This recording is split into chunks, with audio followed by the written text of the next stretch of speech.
From Interior Alaska's most trusted news source, this is the Fbx Evening News.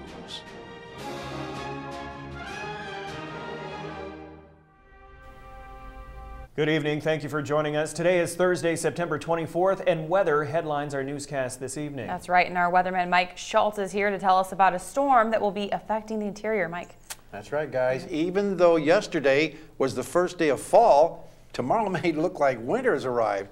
A front that is now over the northwest part of the state is expected to intensify and march across the state overnight. This means that snow will be moving in during the early morning hours and continue up until the noon hour, when it will become mixed with rain. Now, weather officials say winds and wet, heavy snow falling on the branches of the trees could create some problems in the higher elevations, as up to 6 inches of accumulation is possible. Considering the amount of snow expected, less than probably half a foot, the effect on trees is going to vary as to how much they'll be loaded up with snow. The snow should be more of a wet category rather than the snows that we get in the middle of the winter, which are relatively dry. So there certainly is the potential for some trees to get laden with snow and do some bending. And the good news, guys, is that the National Weather Service says this snow will be brief and will be probably melting by Sunday, and temperatures will be even warmer by next week, and so winter's not quite here yet. All right. Thank you, Mike, for the information. Okay. And in other news this evening, drivers may feel the impact of a reduced ADOT operating budget when snow starts flying. The Alaska Department of Transportation and Public Facilities will have less money to clear snow and ice from roads this year, as low oil prices have slimmed overall state funds. Department officials say the decrease will be most noticeable during winter storms and other high-demand events. Response time is expected to increase and route frequency will go down. Cleanup will be prioritized by traffic volume, speed, and how much of a link a road provides between surrounding communities. Officials say the maintenance budget is likely to remain locked regardless of how severe winter weather becomes this season. ADOT Public Information Officer Meadow Bailey says the department will be switching to winter schedules next week and not on the roads in the next few days. We've now had a decrease in 15 full-time positions, and we've had 14 positions that have changed from being full-time to seasonal. And so that's a lot of staff hours that would be out on the road doing maintenance. We've also had a decrease of about $1 million in equipment. And what this really means is that it impacts our ability to respond during winter events. And this weekend will be a great example. We won't be able to have crews out on the road this weekend. We're not authorized for overtime anymore. Governor Bill Walker used a proclamation today calling the legislature into a special session on October 24th in Juneau to address gas line issues. He said with a $3.5 billion budget deficit, this gas line project has gone from a wish list item to a must-have. Part of the governor's plan includes a proposal to buy TransCanada's share of the gas pipeline and gas treatment facility. Governor Walker said this is absolutely critical to ensure Alaska has a seat at the negotiating table. The legislation package will also include a bill to reinstate a reserve tax on North Slope resources in the ground that are not yet developed. Think of this tax as an Alaskan insurance policy on Alaska's future. If everything goes well, everybody puts gas into the project, then it'll never be used, never be needed. Okay, when we come back, a civic leader who made numerous contributions to the community, including a heart center that has saved hundreds of lives, passed away yesterday. We'll tell you who and showcase his history. Also, it's time for another installment of Interiortainment. Tonight, we're going to focus on the Fairbanks Light Opera Theater as they celebrate their 45th anniversary. Stay with us. And welcome back. A Fairbanks man will serve jail time after being convicted by a jury earlier this year. 39-year-old Richard Walker Lane was found guilty on charges of felony assault, burglary, and violating a domestic violence order in March of this year. Lane was originally facing attempted murder charges after authorities say he nearly killed his estranged wife in August of 2013. According to court documents, Lane forced his way into her home and attempted to strangle her 4 different times. She was able to escape and later phoned police. Lane was sentenced to serve 8 years in jail for the crime. Superior Court Judge Bethany Harbison described Lane's domestic violence history as one of the worst the court had seen. The mood was a bit melancholy at Fairbanks Memorial Hospital yesterday as one of the few remaining founding fathers of FMH, Harry Porter, died of complications related to old age. Harry Porter, or Red as he was known, helped found the Greater Fairbanks Community Hospital Foundation and raise the money needed to build the hospital, which opened in March of 1972. He served many years on the foundation's board of trustees and later as an emeritus. Porter was a Fairbanks city councilman in the 1960s and spearheaded the effort to build a community-owned hospital after the council failed to pass bonds to do so. The foundation made many capital improvements to FMH during his lifetime and named the Harry and Sally Porter Heart Center to honor he and his wife in 2010. Now, Red spent his final years in the Denali Center with his beloved Sally by his side nearly all the time. Current foundation board president Jeff Cook quoted scripture in calling Porter a cheerful giver. He was such a mentor and such a guide. When I say giving exemplifies him, I mean he gave of his time, his talent, he coached, he mentored, he gave of his money, and he could have been president of the foundation, but he always just wanted to be treasurer. He managed the money. And you know, in his last years, Harry, needed care, and he was in Denali Center, and I think it's so appropriate that he was able to be taken care of in the facility that he helped build, and it meant so much to Fairbanks. One organization is celebrating a big milestone tomorrow. It may be one you are familiar with, as they have brought hundreds of well-known productions to the interior since the 70s. Stephanie Woodard has more in this week's That's Interiortainment. Fairbanks Light Opera Theater is excited to announce they have reached a milestone. It's our 45th anniversary. They've been doing shows since 1970.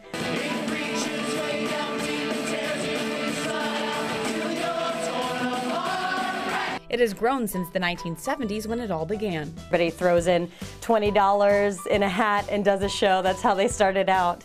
And you know, it's very similar today. We pull from all the resources we have in town, and there's just some local celebrities that love coming out again and again.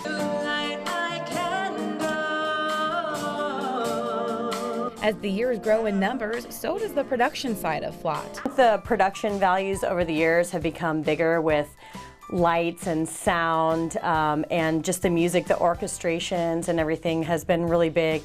FLOT also offers workshops for interior youth as well. Beginning at the age of 6, youngsters can learn the ins and outs of acting and stage production. Now we've expanded to do both semesters a show for the kids on Sundays and then some after school days. FLOT is hosting a showcase this Friday starting at 6 p.m. at Pioneer Park.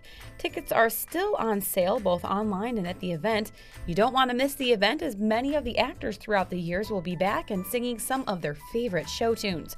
But in the meantime, FLOT continues to look to the future. They're looking towards the future of some out-of-the-box shows, but also back in our roots of some of the originals. You know, looking forward to our 50th, of course, will be a really big year for us. I'm Stephanie Woodard, and that's Interiortainment. That's Interiortainment, brought to you by Midnight Sun Family Medicine. Fun stuff. FLOT. Yeah, FLOT, great organization. Yes. True. I know you were a part of it. I heard that the girl that I interviewed, Christina, was your wife. Yes, in a production. In a production, of course. Of course. Don't tell that to my wife. Okay. All right. In sports, the Alaska Nanook hockey team revealed who their captains will be for this season. Also, you and your family can be a part of a Guinness World Record this weekend while supporting the fight against cancer. All right. Find about that and more with Joe Cook after the break.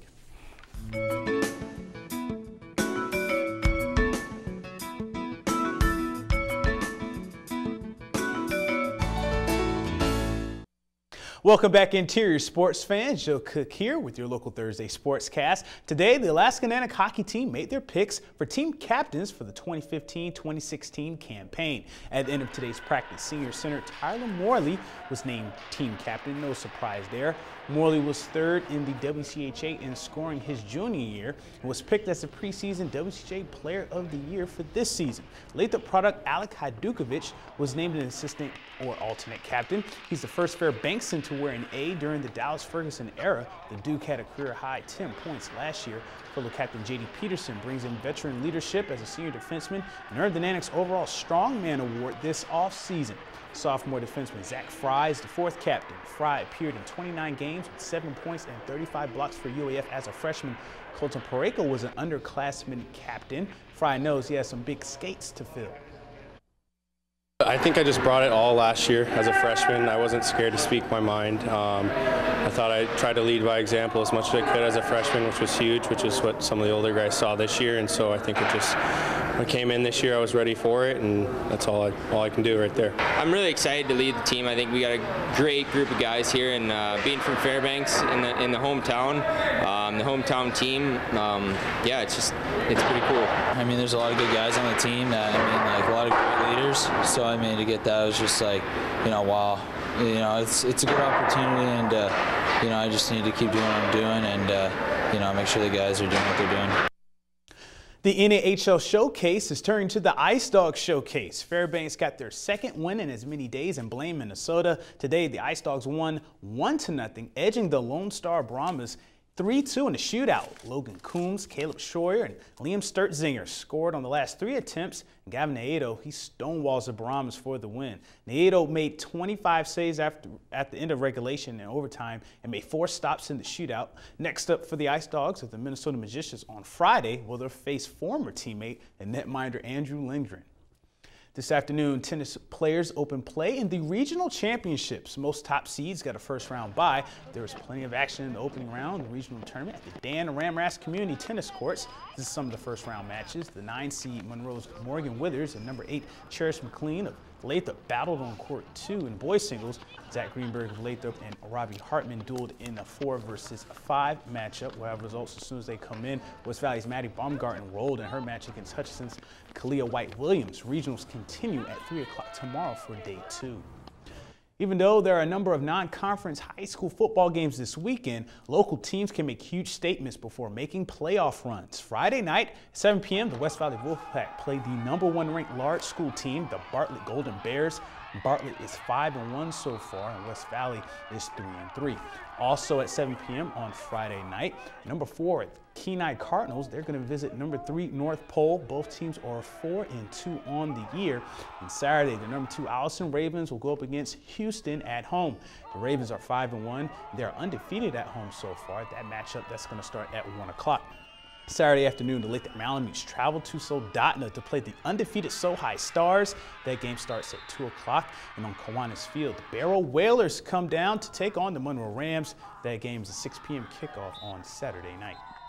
This Sunday, the local Stingray swim team could set a new world record and help kids their age that they don't even know. The Crazy Big Swim is Sunday at 3 p.m. at the Patty Center Pool. Swim teams from all over the world will hold their own inter-squad meets and send in the results to make this the largest swim meet in the world and set a Guinness World Record. The Alaska Club is also donating to the event. The event was started by Swim Across America, a nonprofit that will collect all the proceeds and donate them to St. Jude's for childhood cancer research. This event is open to the public. You can donate at crazybigswim.com, or you can swim. If you can swim at 50 freestyle with no help, contact Coach Josh at outlook.com to register. Stingray head coach Josh Gregory is excited for the opportunity for a program of 90 kids from ages 6 to 18 to have this experience, but for the Fairbanks community to participate in a worldwide event that supports the ever-going fight against cancer. This is the first time that this particular event has been held, but we try to do at least one community event each year. I think it's important to get the swimmers to realize that they need to give back to the community. I'm pretty excited, but I don't know about everybody else. I bet they're excited too. A time that I'm looking to get is a 27 in my 50 free. It's going to be hard, but... Most of us have had family members or someone we know that's been affected by cancer, and these swimmers are the same way. So they're excited to help contribute to the fight against childhood cancer. And that's it for sports tonight. Mike Schultz is next with your full weather forecast, an important one, and we'll catch you next time. Welcome back to Fairbanks Evening News, everyone. Once again, time to talk about weather.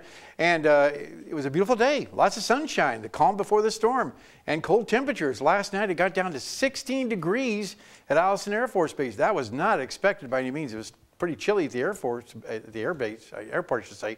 It was 23 degrees there. But like I said, we are looking for some interesting weather. We'll talk about that in just a little bit. Our photograph for tonight, Kyle McQuestion sent this in, a beautiful shot of the sunset on Birch Lake. Look at the colors once again. Gorgeous picture there. And always is, if you have a photograph, send it to photos@ktbf11.com. We'll share with the audience. Thursday's high, 42 degrees. The low last night, 23, like I said. Record high, 69 in 1942.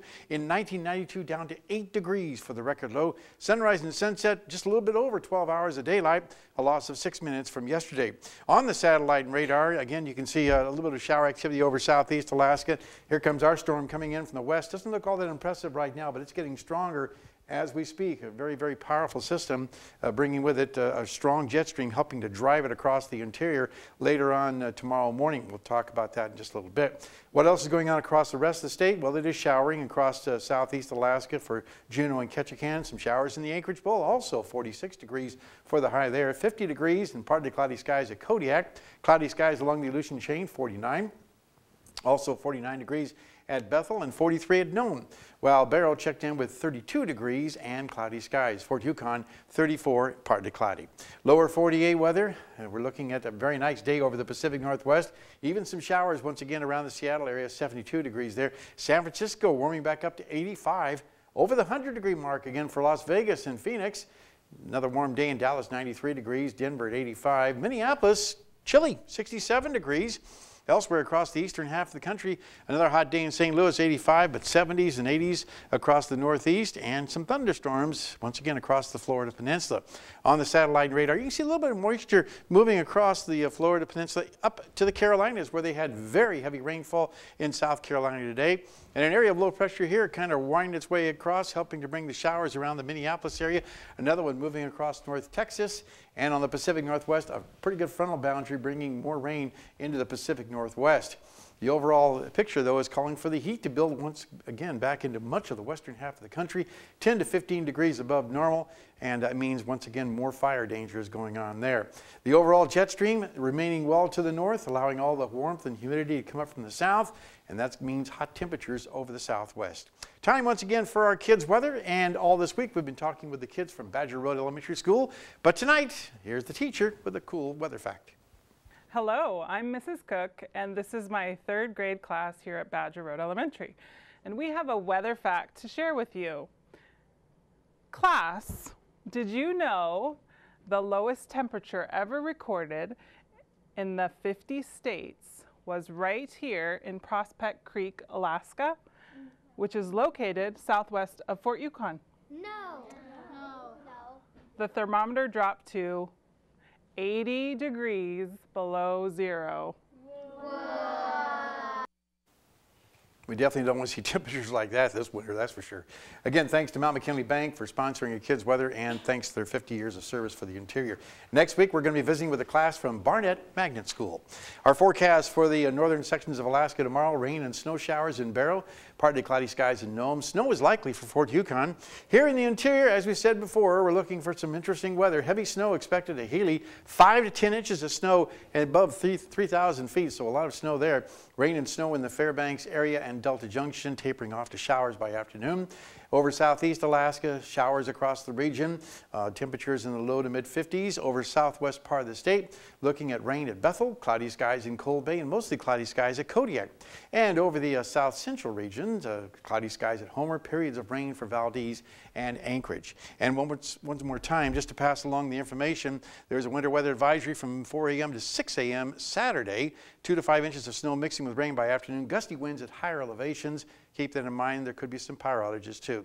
Tonight, looking at 32 degrees, snow developing by morning with some winds also coming along with that. Tomorrow, 38 degrees, snow mixing with rain, becoming showers though. The good news is, by the weekend, things get better. There'll be a few scattered snow showers on Saturday, more sunshine back in the picture on Sunday and Monday, and then again a chance of some mixed rain and snow for the mid part of the week. Temperatures also warming up a little bit and then cooling down by next Tuesday and Wednesday.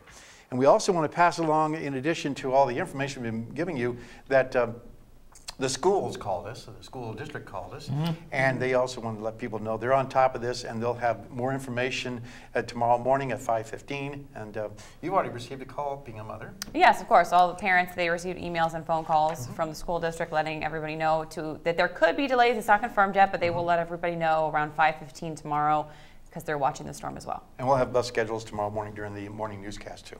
Okay. Snowball. Snowball, yeah, football, Snowball, I should say. Snowball. That's right. That's right. All right. Thanks, guys. That'll wrap up this edition of the Fbx Evening News. We are glad you could join us. Well, tonight on NBC 90 News, when Pope Francis addressed Congress today, Republicans and Democrats both listened intently. That's up next with Lester Holt. You can join us here 6 days a week at 6 and 11 or online anytime at webcenter11.com. All righty, from all of us here at the News Center, have a good night.